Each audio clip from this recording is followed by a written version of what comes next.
Daang-daang barangay health workers nagtipon-tipon sa Dagupan City. Tunghayan sa report.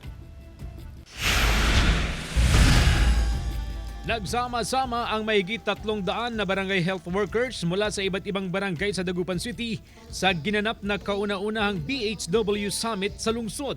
To recognize yung mga tulong nila sa barangay, sa pag-implement ng mga programs ng DOH at saka ng City Health Office. 10 outstanding barangay health worker ang kinilala dahil sa kanilang sipag sa tungkulin. Isa na rito si Ginang Catherine Muyalde ng barangay Salisay.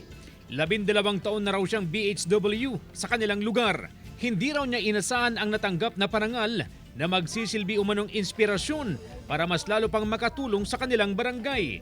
Nagpapasalamat din siya sa ibinibigay na tiwala ng kanyang mga kasamahan na BHW at kabarangay. Napakasaya po dahil nakakatulong po kami sa mga sa kabarangay po namin. Na yun, pag humingi sila ng tulong, andyan po kami. Bukod sa 10 outstanding BHW, kinilala rin ang mga barangay na Best Health Implementer tulad ng Barangay Bunuan Binlok, Bunuan Geset at Lasip Chico.